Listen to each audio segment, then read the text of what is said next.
Our first question, and maybe Arnold, we could start with you. How does airflow management drive efficiency in the data center environment? For those who aren't familiar with it, with how important airflow is. hmm Well, as I say, our focus is on cooling. There's lots of experts out there on the IT side. There's been a lot of work done on the IT side, improving efficiency of servers, etc. It's been, quite frankly, it's been incredible to see how much server efficiency has increased. The basic physics of it, though, is the fact that for every server, that's for every kilowatt of energy that's going into a server, you're generating 1 kilowatt of heat. And that has to be dealt with in the data center. In today's world, air is the primary medium that is used to cool. So you have to make sure you've got enough proper temperature airflow going over the server in order to cool those components properly. So when we look at a site, we take a holistic view from a data center point of view, what's going on within that entire data center to see what's happening to the airflow in there. And of course, I think we hear it a lot of times, people say, well, just increase the set points on your cooling units because that will increase the temperature and therefore increase the efficiency.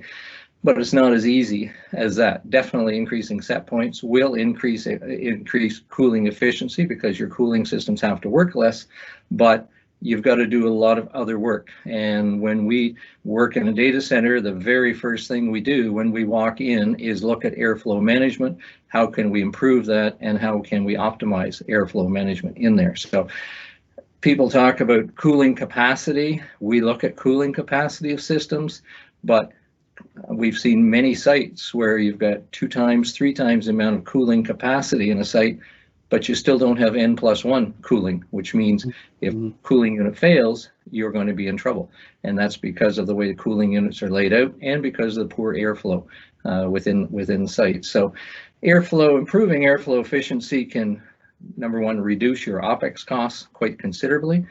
Number two, it actually means too, if you do a good job of it, you can increase the IT load that you have in your site as well, because you've increased the efficiency, which means you're deferring CapEx, and it means also you're deferring CapEx for another cooling system or another couple of cooling systems that you would typically put into a site because you're thinking, I've got hot spots in my site as such. So there's all kinds of implications of improving airflow efficiency, and to me, it's the first thing that you should be doing in a site, and that's why if you look at our site, look at any of our papers, you'll see a little icon in the bottom that says airflow rules, because it is airflow rules in a data center. That's the most important thing that you can do in a site, and one of the biggest things that you can do to improve energy efficiency in a site.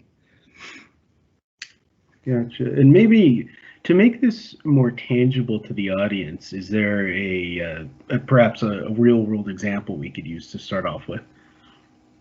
Yeah. Well, when we go into a site, we have a total program called the cooling optimization program. But as I say, airflow management is the first thing. So, for example, go into a site and look and see, are they using blanking panels in their racks? Are there spaces between the racks, which means potentially the warm exhaust air is coming back around to the front of the racks, causing the inlet temperatures to increase in there, which in a lot of cases people say, well, I've got a hot spot in my data center. Well, let's have a look and see. Well, no, you don't. You do have a hot spot, but it's not because you don't have enough cooling. It's the fact that you've got poor airflow management. You're allowing that warm exhaust air to come into the site. Another case, so we always start with blanking panels, make sure they're in place, make sure there's no spacing between the racks. We look at adding containment if that's feasible. In a lot of sites, it is quite feasible to add aisle containment or airflow containment, either cold aisle or hot aisle. So typically, I say in the work that we do, if you look at doing all of those measures from an airflow point of view, improving airflow management, and in a lot of cases too, we go what we call a step further. We go to airflow optimization, and what that means is how much airflow do I need coming to my racks to properly cool them, and how much am I actually providing? And our objective is to match that up as closely as we can, 1-to-1. So back to my earlier statement about producing a kilowatt of heat. For every kilowatt of heat that you're producing, you need the guidelines range between 120 and 150 cubic feet per minute. We typically use 150 cubic feet per minute. So if you look at your cooling units, your air handlers, your crack units, there's specifications on all those as to how much airflow they're providing. Hopefully they're reasonably close in the real world to what the spec sheets say. And we also do airflow measurements on the perforated tiles if it's a raised floor to understand how much air is actually coming up through the perforated tiles. And again, we've seen cases where we go into a quite well-run data center and look at the spec sheets on the cooling units and compare that to what our measurements are in the perforated tiles, and that's about 90%. We've gone into other data centers where we've seen that number being in the 30s as such. So that means for every cubic foot of air that you're putting out of your cooling system, 70% of it is going somewhere else rather than coming up through the perforated tiles. So you've got to look at the integrity of the floor. You got to look at the holes under the racks as well too, and make sure those are filled as well. So just by blowing more air into the data center is not going to achieve your objective of cooling the equipment properly. So as I say, when we by improving the cooling, by improving the airflow to the racks at the right temperature, you can then possibly push up your set points. And if you push up your set points by looking at let's use a crack unit as an example, you can increase the cooling capacity of that crack unit by 25%.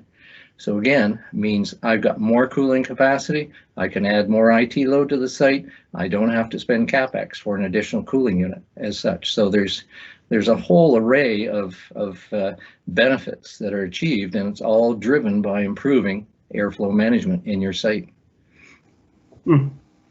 I don't think a lot of us are considering that. I think there's so many levels to this, and so when you hear that, and this is why I wanted you to go into that kind of detail, because there's so much that goes into it, and this is such a long study.